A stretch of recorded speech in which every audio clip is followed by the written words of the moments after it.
Yes, so thank you so much for accepting our invitation. It's a privilege to have you here with us. I know that many of you came here because they were encouraged by the lineup of speakers that we invited here. So I'm sure that this is a very unique opportunity to listen to three the most successful founders in the city. So let's maybe start with Agata because you're the closest to me. You're representing two very successful companies. One for the younger generation may not be that well known, but it's based and it's one of the iconic success stories in our city, which was one of the biggest acquisitions by Zendesk, and Agata was one of the co-founders of that company, and now she joined into DNA as a chief operations officer. So this is another company that we're highlighting as a success story in our report, and it's actually achieving a lot of success internationally in the medtech space. So Agata, tell us why we have featured you as a success story. Like, what were the key achievements of both of those ventures, and also what were the key success factors that influenced that success? Okay, so can you hear me well? So first of all, thanks a lot for the invitation. It's really okay. Thanks. Oh, I think that's better. So anyway, thanks a lot for the invitation. It's really nice to be here. I still consider myself from the younger generation, but it's I guess it's I guess for you to judge. Yeah. So basically, I'm in the startup business from 2006. Before what I can talk about is basically how we founded the companies and that are considered a success and what we've done there. Not sure. By the way, I don't know how much time I have to talk, so I'll try to keep it short. But anyway, so we started in 2006, and actually I co-founded three companies. The first one was not considered as a startup, but we thought about it this way. It was called Applicake. Not sure if everybody remembers it. Anybody remembers it? Okay. So it was a software company. We basically developed web and mobile applications for the businesses, mostly from Europe and from the US. And we used very top-notch technology at that time, which was Ruby on Rails initially. And we considered it as a startup because we kind of gathered a group of people who are young and hungry. We didn't know much about anything.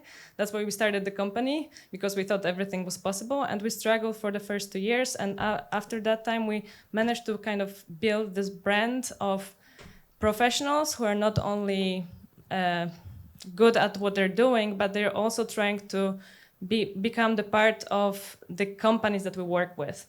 So this was kind of our idea for the startup, and we also did a lot of kind of fresh marketing and branding, and that's how I think we became one of the most recognizable companies at that time in Europe as a software company. So that was the first business that we built.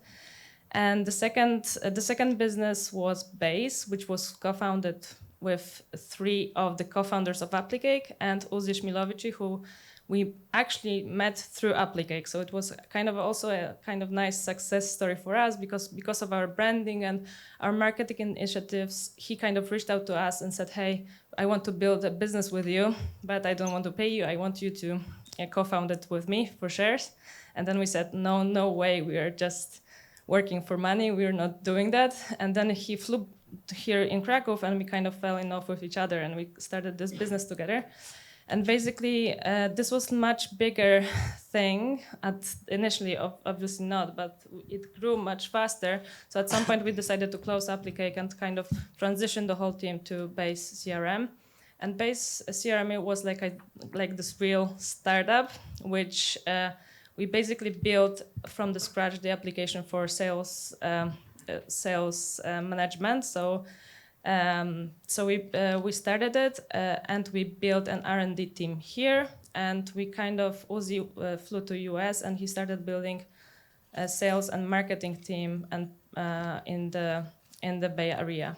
So this was a startup. We kind of built it for the 9 years, and we raised totally something around $60 million.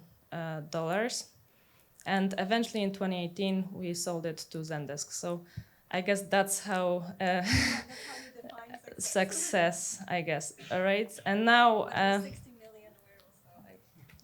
those 60 million, I think, were also relevant, right, for that acquisition. So I think that achieving that level of growth by base, I think that was crucial for being acquired. Yeah, so we built this product for small and medium businesses, and we kind of tried to move to enterprise eventually, but we kind of at that point we kind of decided to sell Base to Zendesk. So Base became one of the products of Zendesk suite. So that's the story. And then now it's a lot of to tell, so I don't know how. Yeah, sure. Yeah. I was super inspired by your success. So when you started, I was just constantly stalking you like everywhere. And thank you so much. And but just with, looking at what you guys are doing. Sorry, Base by Base, yeah. Thanks Applicate as well. Oh, thank you so much. So I don't want to steal like the whole attention. So maybe you guys go. And you did. My turn. Yes. Yeah. So my name is Greg, and I'm Grzegorz. My name is Grzegorz, and I'm CEO and founder of Seismonago, which I started with Konrad, who was CTO. I was responsible for business development there. Basically the founding story was that I worked previously in corporations in Comarch as a CMO and then as a CEO of Interia.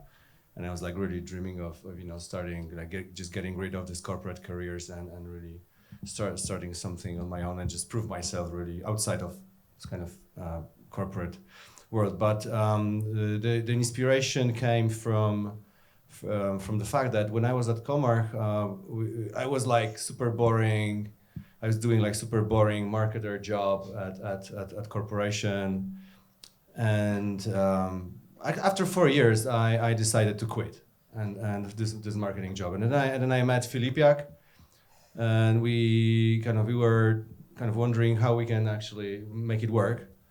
And the idea was to develop like internally within Comarch the software that would actually make our marketing work a little bit more valuable. So we kind of build some kind of a extended CRM internally, which would be connecting like marketing team and sales team, right? And that worked really well. That was like a big machine for Comarch.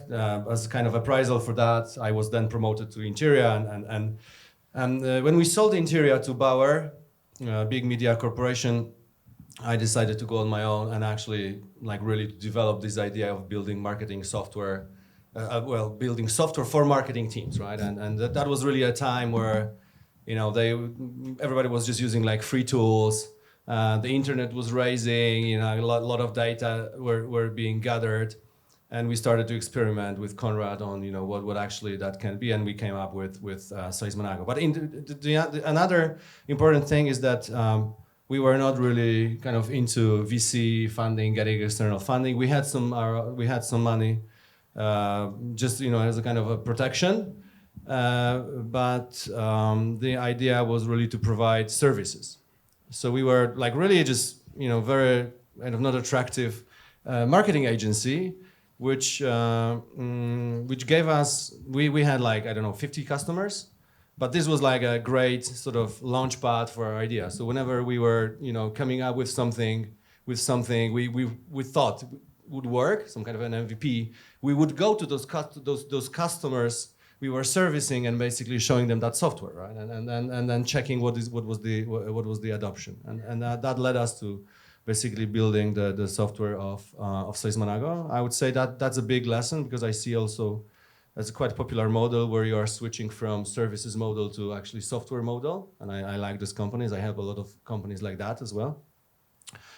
After so we were bootstrapping all these years. Me and Konrad, we were de-risking by selling bits and pieces of the company until we basically exited 3 years ago to 2 private equities from UK at like 100 million valuation, or even more. And I rolled over like a little bit of that cash out. I still have like 12% in that business, and in the next 2 years we'll be probably exiting again to another fund. But before that, we need to build something bigger. So of course the market is not like super is not growing in Martech. It's not like super excitingly growing as it was like 3-5 years ago.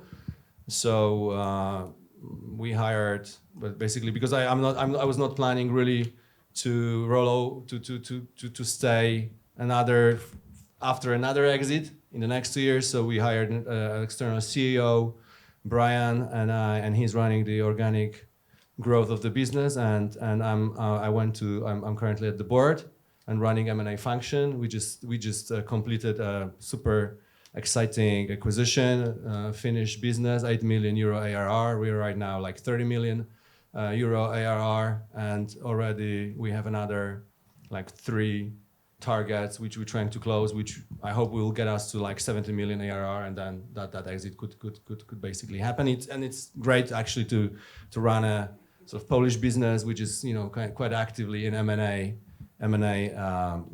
motion in Europe currently. Thank you. Good. My name is Sebastian Bobrowski. Me and my co-founder Victor Saroto, we met each other in primary school. We sit in the same bench, so we know each other for more than 30 years right now. And in 2007 we started 2 projects which failed. But during this work on that, we understand that issuing invoices for the very small companies is quite difficult. I finished telecommunication and I cope with computers. And in 2007, it was quite difficult for me to issue the invoice, to add customers, to add products, and connect all these things. And based on this experience, we tried to make a simple invoicing software.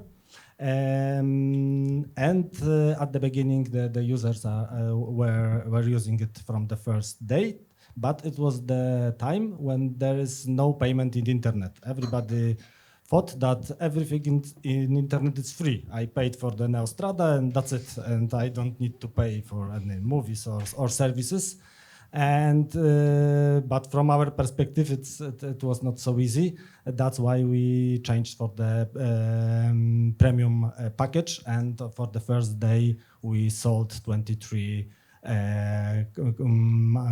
packages. So then we understood that we are on something big, and we started with this invoicing software. After that, we added self-service accounting software because we understood that that's quite easy to issue invoices at costs, and application can calculate every taxes for the clients. But the most successful service was the full accounting software, where the clients from the many different cities can be served by accountants from many different cities on our platform. Right now there is more than 700 accountants on the Infact platforms, and we are the biggest accounting firm in Poland. That's it. Yes, applause. It's really needed. Because Sebastian didn't say also that they came into 100 million revenue, right? And 12 million of Polish zlotys of like profit, right? So this is a really wonderful achievement. But I want you to maybe, because you highlighted already a lot of, let's say, key factors behind your stories, which were related to your former, undertakings, and also the friendships that you had and relationships that you had. But were there any other critical success factors that you would like to highlight to us that potentially could be also replicated by others, and so that they should focus on those or see those early signs of potential success? I think that the grit is the most important thing, because that's the business, and it's lots of things are going well, but lots of things are going not well, and that's to have energy to repeat and do it once again. It's one of the thing.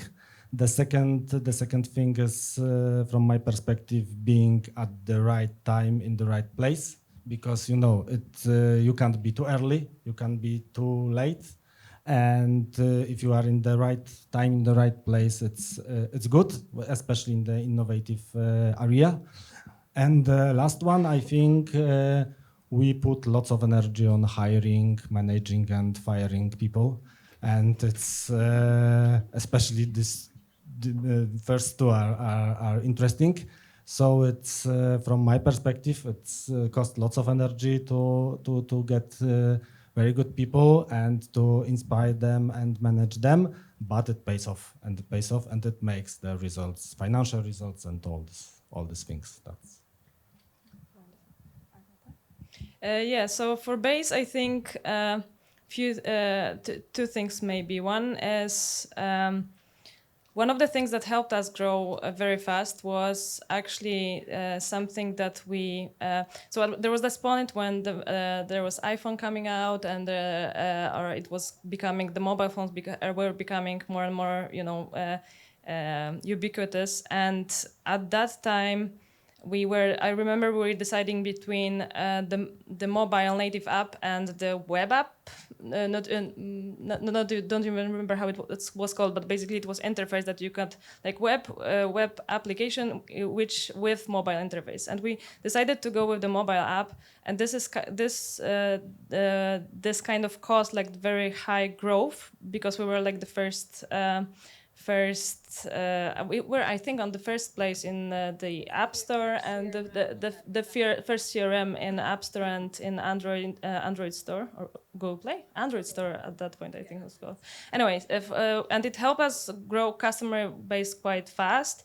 And it kind of was our differentiator. So I'm not sure if that there is like direct lesson that you can take, because probably it's also becoming like in the right time, in the right place, because we were like kind of this first very good mobile application for the CRM. It was free, but for the mobile version, you have to pay, and you had to convert. So that was one.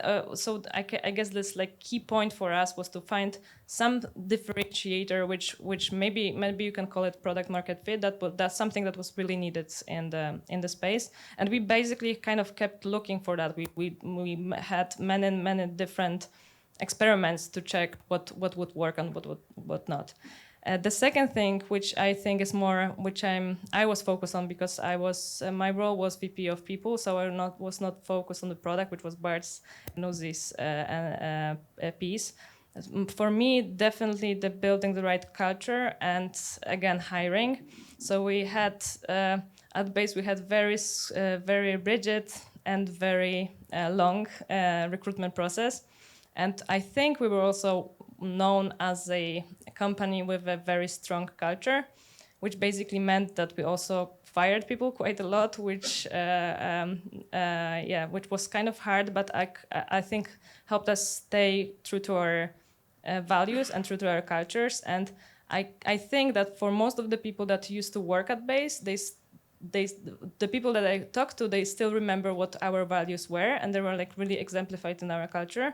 And I think this helped us hire the right people who were actually focused and excited with what we were actually doing at Base. So basically building a product, focus on growth, working a lot, which was also a part of Base culture. But this also helped us kind of gather people who were excited about those same things, and some stuff that might be not very exciting for some people were it helped us gather people who were actually, as I said, excited about the same thing. So I think these are like the two things that I might mention. Yeah. So like from the two areas, from product kind of perspective. The narrative, I think that what really made it work is the narrative we were building around what we are doing. So the lesson I learned when I was like 20, I was in New York working at some marketing agencies. The principle they were applying while developing some branding strategies was create your niche and position there as number one, right? So a super effective way of actually really, just building your identity. So instead of like competing, I mean, you went like super hard, like we are CRM, it's super crowded. We went like the easy way, or maybe difficult as well, but we were just really inventing, who we really are, what is our niche, and then we say we are just kind of product number one in that space. That was one part of the narrative, and the second part of that narrative was really was telling a story of transformation. So we work at some segment, how we are really, and we were working at marketing with marketing people. We were like constantly explaining that they are not really buying the product; they are like really buying transformation of how they work, what they really do, right? So that's one thing, and the second thing, obviously, the team.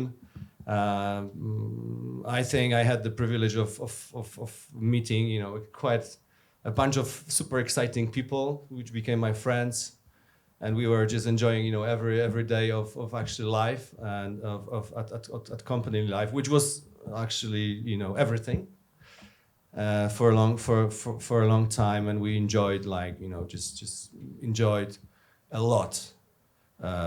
It's kind of incremental change, every day improving by 1%, and finding some stupid things which we were then kind of exchanging with some a little bit wiser things, and that was kind of really driving and making us like feel constantly on fire, like really constantly on fire. Sort of in contradiction to what you said, we were never using HR and chief people officers. We were just saying we are great chief people officers by us, just by ourselves. And yeah, so product and team from this kind of like two perspectives, super important. And of course, like the rest, as you said, being in the right place, right time, taking right decisions. A bit of luck, I would say it as well, right? Luck is super important. Okay, so I think we collected the most important insight, which is, I believe, the team, and I think that also highlights what the startups are needing, which is like recruitment and talent. So I think we are in line. What about the failures or maybe mistakes that you made that maybe you don't regret, or you regret, or you consider as some lessons learned that you would like to share, so that others can maybe avoid similar mistakes?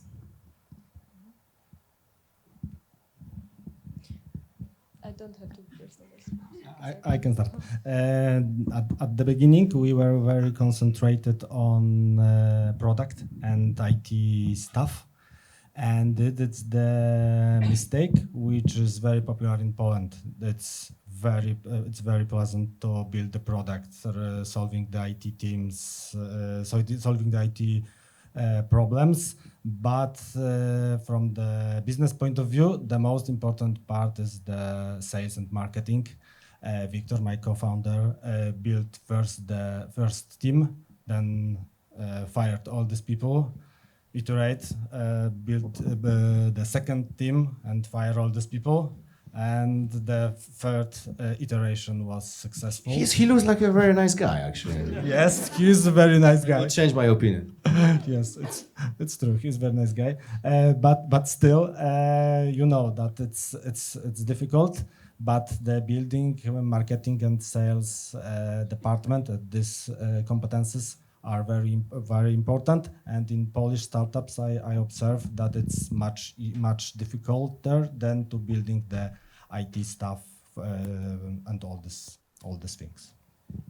So I think I agree. I think we had a lot of challenges with growing the sales team at base. We did that on purpose in the US, and still it was challenging. But I kind of agree with what you're saying. I think looking at what we're experiencing right now at IntoDNA, we're actually trying to scale our sales team, and it's again quite challenging. We are right now on the second round. So we'll see how it goes. It looks promising, but we'll see.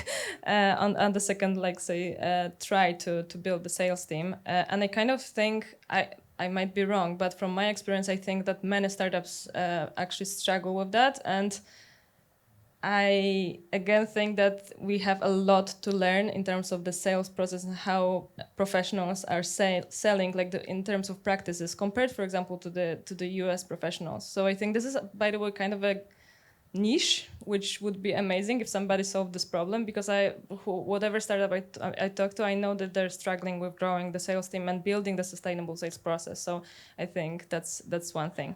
So that's one thing. The second thing, which is more maybe related to a challenge that we're having right now, maybe not a challenge, but something that is important, add into the DNA because we're bootstrapped, is really keeping track of your financials. And I think it is also important when you are having a round from the investors, because when you are growing and scaling and your operational costs grow to a few hundred thousand per month or even more, you really need to be careful, because then in terms of prognosing your revenue and prognosing your costs, it's really hard to cut costs instantly, right? Because it's mostly wages. It's also stuff that you commit to for, I don't know, licenses for a year or something. So if you need to, you need to keep a very good track of what your revenue that is coming and what your spend, so that you can plan in advance some more difficult decision if you need to make them.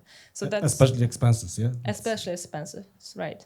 It might be a little bit different in as software as a service, right? Because you have this recurring revenue. Right now we have a bit different model but I think that's one important thing. And last thing, which I think is very difficult, and I think we made quite a lot of mistakes at the base, but I don't know if it could have been done better. I think we did our best, but I think we learned the hard way how to very fast part ways with people who are not the right fit, because we always felt that it's too late and it has some damage, or it costs a lot of energy or money, or there is some culture confusion in the team, why we're parting ways with this person now, not earlier, what are the reasons and so forth.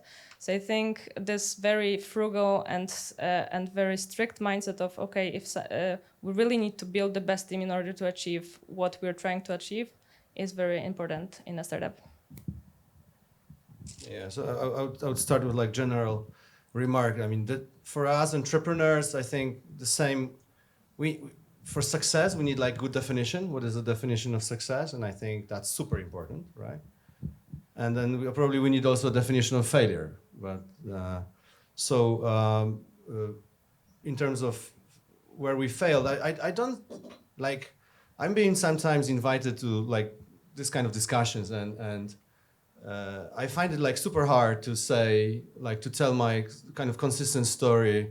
What were the reasons why we succeeded, or what were the failures, right? I for me it's just sort of flat in my head, right? I don't find anything super in particular, some story I could tell. Of course, a lot of stuff was happening on the people side, on the business side, but I would say the failure.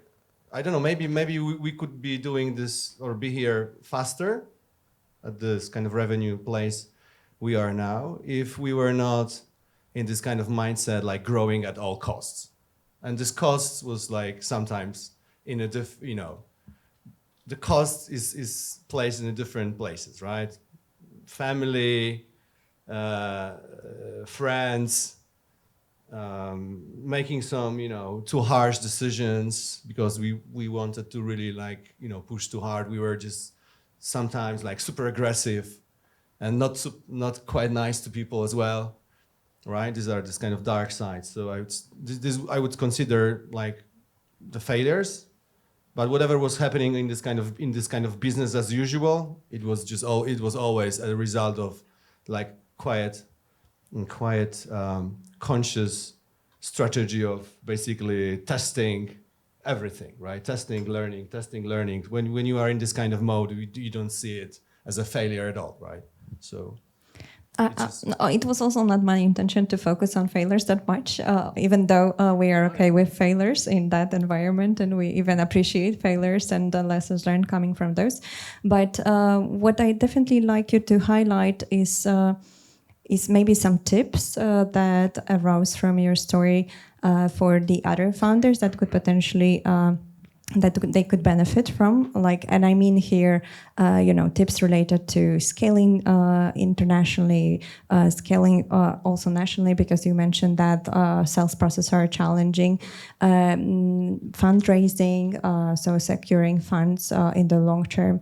Would you be able to highlight some of those tips that you could potentially share with earlier stage founders in the room? I can start. I think that the scaling up, it's the most important part in scaling up is to scale up our own skills. There's no scaling up, hiring more people or writing more code, but it's scaling up our skills. So when I developed myself as a CTO, I struggle with how to be a better leader, how to be a better manager, and that the most important part was to get mentors. And I observed that I need 2 years with that mentor, and I learn 90% of his or her skills. And then you need to find another mentor. And this mentor probably had the same problems with people, with business, with investors, because everybody has the same problems with doing business. So that having good mentor, I think that's one thing. And all that I said a lot about the hiring people, but the hiring people as employees. But the important part is also that we hire everybody every time that we need investors or for example, and for that we also hire and make a recruitment process for investors, because there are people which we need to work with couple of years. So it's understand that the hiring process is of many different fields. When I understood this, the life was much easier. Okay, I'll go. A tip number one would be like getting advice from people around which actually were already in that place that you are. And in the last like 10 years, I had like really numerous discussions, chats with the people that were doing similar things, and they are, like available everywhere. You go on LinkedIn, you just go and ask about the concern you have. I mean, everybody is like super ready to help, right? You are not alone, right? So that was probably thing. We were never using this kind of sort of smart money concept. We were just speaking to people who are really operationally involved in the situations we are in. And that was like both on the R&D side, sales and marketing side, right? That was super effective, and that was bringing us like very quickly, without like just testing and this kind of motion of testing and experimenting. It was taking us super fast forward. And the second thing, like maybe a little bit more personal. You are entrepreneurs. We are. Finding ourselves in like super challenging situations. Sometimes it's so intimate that it's hard to talk about it with your friend, with your co-founder, with your family. Nobody will get any kind of understanding. And I must admit, I had like I was probably the biggest fan of the Polish. There was like a Polish group. Zdelegalizować coaching I rozwój osobisty. This group, right? I was like a very active member of that group, and then suddenly I ended up with actually having a coach, right? And it was not like a mentor, it was a coach, which I had like a 6-month kind of process where it was like super deep, really exploration of my kind of thinking, my approach, my reactions. Very useful, and nobody's talking a lot about that. But I have another like kind of entrepreneurial group which we meet with other people, like other entrepreneurs, and we were kind of suddenly we just sat and like over dinner, and it was so boring, and one of us said, "Hey, I have a coach," and suddenly like there were 5 of us, and everybody was using. Everybody had like their own coach, right? Super intimate thing, somebody to help, somebody to chat about some stuff, and I would just recommend, just for your kind of mental health, instead of running 50 kilometers per day or drinking too much, you might just as well just talk, right? So super useful. Thank you. So I might address maybe the in terms of the customers, growing the customers, maybe investors, I don't know. So in terms of the customers, I would be a little bit more maybe down to business. In terms of the customers, I think what you said about like focusing too much on the product, this is like the usual mistakes that we as startuppers make. I think it's very important to go out to the customers and try to find them and show them whatever you can and talk to them and sit with them and see how they use your product, and then go to the conferences and go out. And it takes a lot of I would say grit and a lot of stamina and going out of your comfort zone to actually do it. But actually, when you get somebody and get somebody that sits with you and actually shows they go through your product and tell you about the use case that they need or stuff like that. These are the most important stuff that you should focus on and grow, like because basically you're building a product to people, right? So I guess it might be not that surprising, but actually I think it's true, and it's actually hard to do, I think.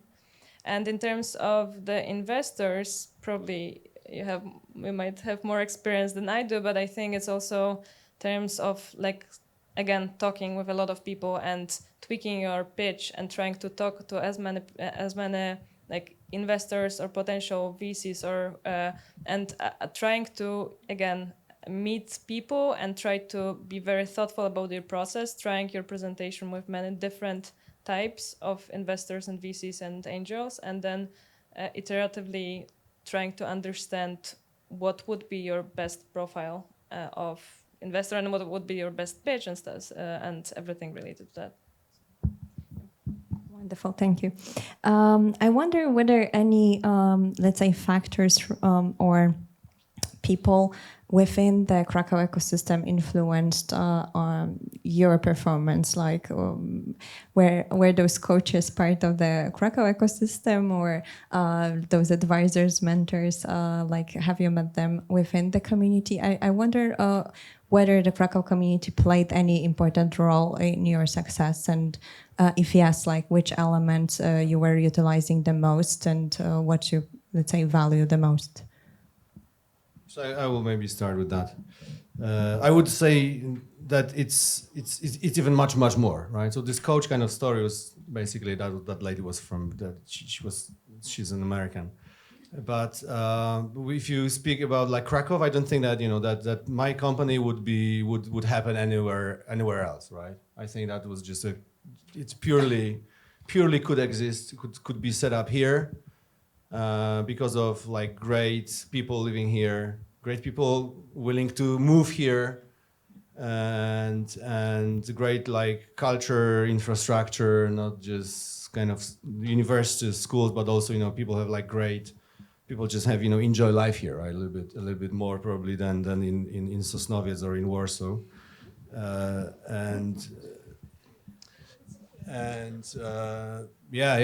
I'm super grateful for being here. I'm not from Krakow. I'm from Tarnów actually. So, but living here for like 25 years, and I will just say that in respect of this, recognizing how important Krakow was for me in that journey.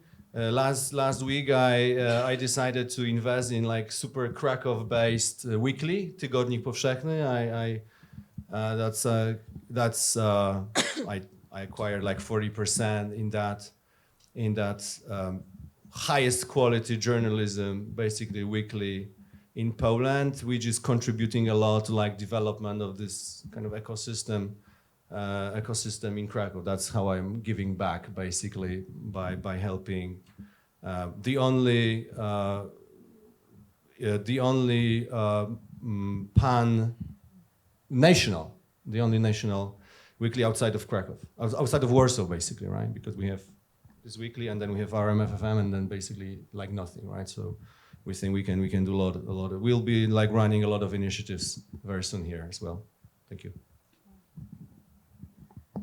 So in terms of my experience, definitely the talent here. So and it happened in all the companies that I co-founded, including into DNA. So IT, I was actually surprised with the number of startups in biotech that we have in Krakow. It's actually amazing because I think we have a lot of great professionals in biotech. We have a lot of great scientists in Krakow who do not have place to work. So you need to grow those startups and hire them. And I think there's a lot of also great people who moved outside of Poland, and now some of them are coming back and they have great international experience against scientists who have great talent and would love to come back to Krakow or to Poland and to live here basically. So I think that's one of the aspects. I think when we were running Applicake and Base, especially Applicake, I think the startup MG KRK and Hive and some other initiatives that we participated in were very kind of important to us to building the community of actually startups and actually showing the world that Krakow can be an IT hub or a startup hub. So at that point, it was kind of very important and vibrant for us, vibrant environment in which we kind of also strive the thing. I think right now, that's actually an afterthought, but I also think that there is a point in a startup that you actually need to really focus to get to the place where you want to be. So actually, I think in terms of like the initiative, there is a time to participate in such events, and there is a time that all you need to do to work to bring your initiative or business forward. So that's maybe a thought that I have recently, that we also need, like in the startups, a lot of focus. Where are you now? Are you in the focus mode, or are you more in the let's say community mode, or in between? Not sure if you've seen me much in the events, but we're mostly in focus mode, I think, recently.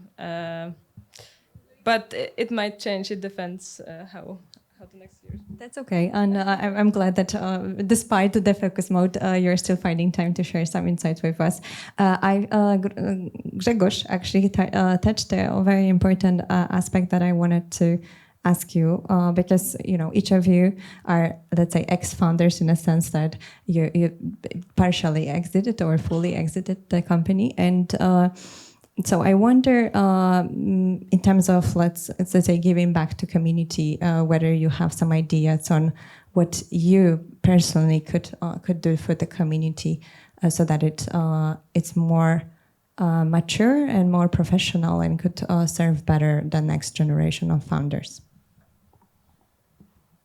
I get lots of knowledge from mentors, and most cases I didn't pay for that any zloty. So I think that's the most important part which we can share. That it's sharing knowledge, as Grzegorz said. That's it's quite difficult from our point of view to ask somebody for help. But when you ask somebody for help, it's 90% of cases. He or she will help you, and there is no something that's it's very strange. Even that these mentors feel that it's for them it's also developing, because they are through the conversation with the mentee. It's better to think about this his or her knowledge in another way. So that's. I think that's the being a mentor and finding the mentor. It's the one of the things which we can develop. Do you plan to start on the new startup or invest in some other startups? I think that it's not easy to be exit entrepreneur. I had a plan to rest and getting more time with family, but it's not working. So One time an entrepreneur ever and entrepreneur it's- forever, right? it's difficult. That's the difficult part. So yeah, I'm investing. I'm also helping on young entrepreneurs to develop, to building IT teams, to in hiring process. So all these things, and it's super interesting. See which challenges they need to face and how they cope with that, and how we can help with that. Are you okay being not in the trenches? But No. exactly, it's kind of hard, right? It's very difficult. It's very difficult, but it's a kind of skill which it's good to learn. But it's that you know what he or she should do, and it's difficult. But as a leader or manager, it's the same story. Yeah, that it's you can write this code better and it's working. You can do UX stuff and it will be working, but it's not the solution to do it on our own. So apart from mentoring, I have like kind of maybe very strong opinion on the fact that I think in order to like grow this like startup community or startup like scene in Krakow, we just need people to run startups, and we need people to work in a startup in order to build their own startup and learn how to do it, like, or have this experience, right? So I think like this kind of PayPal mafia concept, or basically I can see some of the people that used to work at Base opening their own business right now. So it's kind of slowly starts to build up, and I think we need time for that. Maybe it would be nice to make it somehow faster. But the question is how.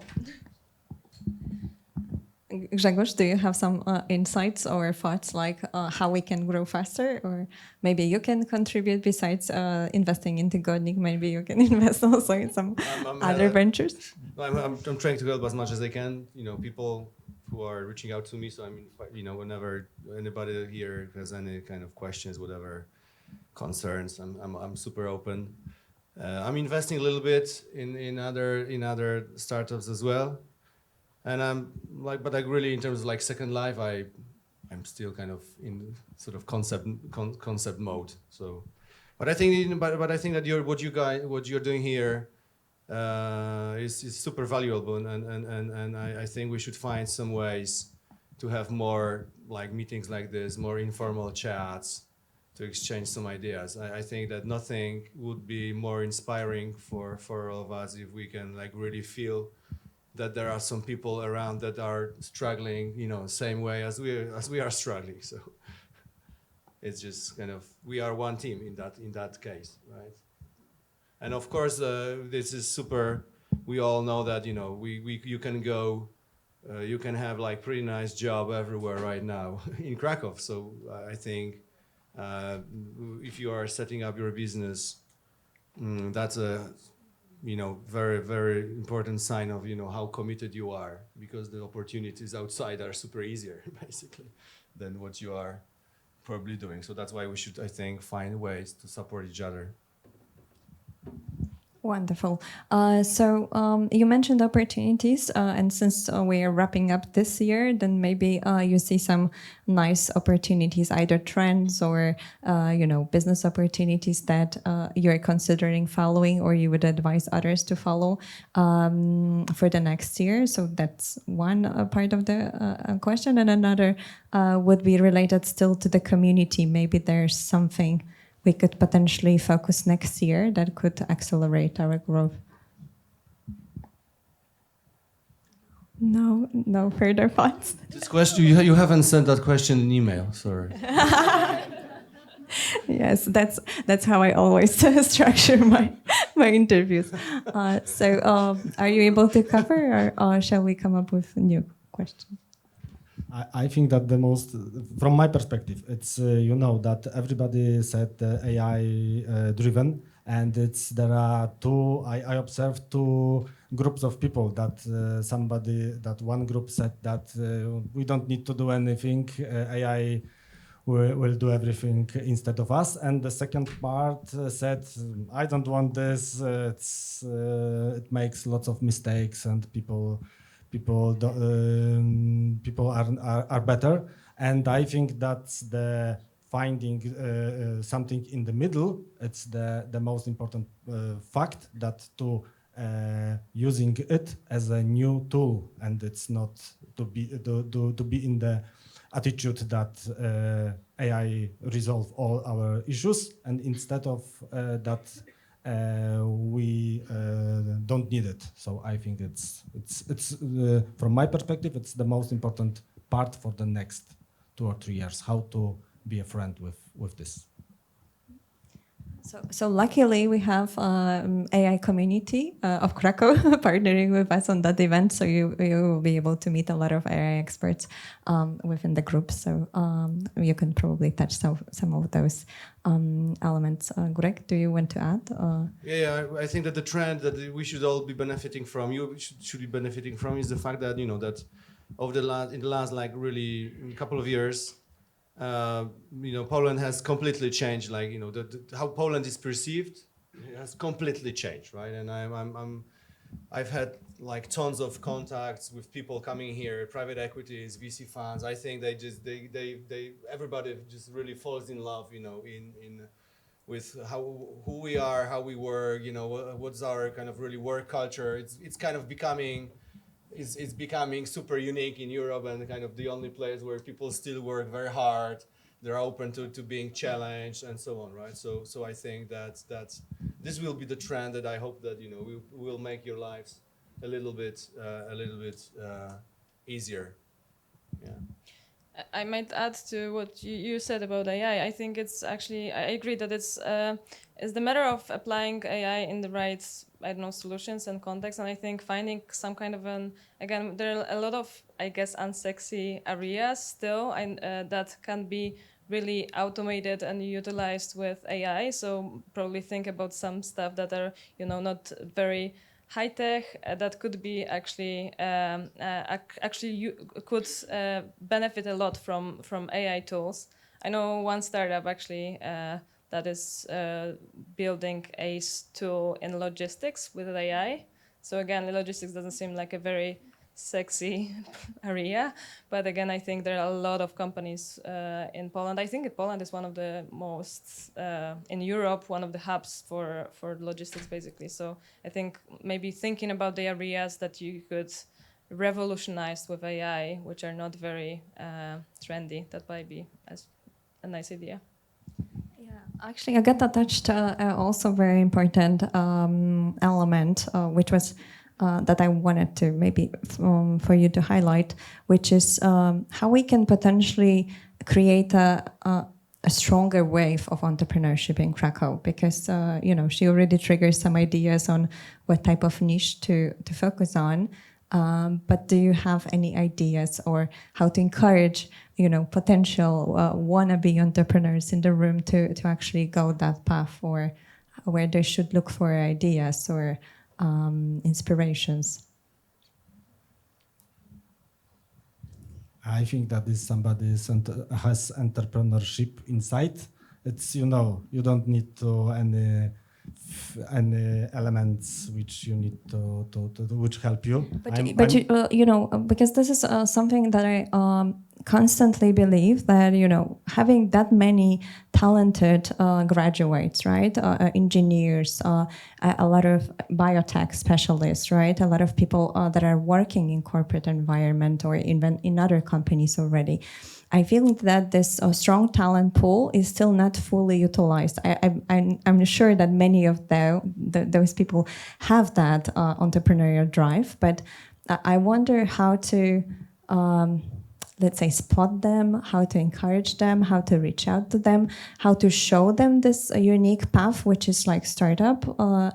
And maybe you have some tips on how to accelerate that growth, because I think that what we have learned from the current report is that we are growing in many areas, right? But what concerns me is the number of startups as a pool, right? That it's not growing as I would like it to, and having the number of engineers, graduates, and that are here, it shows that there's like a far higher potential to utilize. So there are some obvious things which basically take time, but that I can think of. So I think it really should start from the very early on. So if we have like public representatives here, or maybe thinking about high schools and primary schools to actually, and the universities as well, of course, but actually investing in more initiatives for I don't know, either hackathons or ideathons or whatever, or even helping them to think of their small businesses or some this type of like ingraining this entrepreneurship at this level. They actually grow quite fast, right? Like in 5 years they might start their own business. So it's not that long time, and I think it's that much of time that we would need, and actually maybe doing it systematically. From the young age. And then obviously another thing that comes to my mind is actually, which probably everybody knows that is also a challenge, is connecting the business with the universities, like combining that. So I think again, I think in the universities there's a lot of work that needs to be done in order to spark entrepreneurship and teach them how to think about the business, not only about the science. By the way, in the biotech, I think we have a lot of very talented people, but they're kind of, I don't want to say stuck, because they grow their own careers within universities, obviously, and that's also might be important. But I think there's a lot of like business impact or even like impact in the world that they can have if they productize or they kind of bring their scientific idea to business. So I think there is a lot of work that needs to be done there. And I think it's just a matter of somebody focusing on that for a longer time. I agree with Agata. When I was on the study, there is the natural part was that you finish the study as a programmer and you will go to Comarch, Sabre, Motorola, and that's it. There is no other options that you can set up your own business or something like that. So I agree with you. Grzesiek, you had some, let's say, part of your career related to larger corporates. Like, do you see any potential talent there to that could follow and go more towards the startup path? I know many people working in corporations, you as well, and I just get the feeling that everybody is working on something. Everybody is working on something. They may at some stage put it in a drawer or somewhere, but everybody is working on something. And they just wait for some validation of that. They wait for some partner, but I think that everybody has something like that on mind. Like really, how many of you are already startuppers and like are full-time committed to your startup? Well, so the rest is kind of the rest is waiting for a signal, right? Exactly. That's why I wanted you to spark that, But you were kind of quite sort of pessimistic because you said that this number is not growing like as you would wish. So how many startups we had like 5 years ago? Like the pool that we were reaching out or we identified is very similar. So in the former edition, we were reaching out to 250 startups. This year we almost reached 200, and many stopped existing in between, and obviously new ones popped up because majority of startups actually in the current report were established in the last 5 years. So the community is still quite young. But what I'm saying is I was hoping that with this edition, there would be 500 pool that we could potentially reach out to.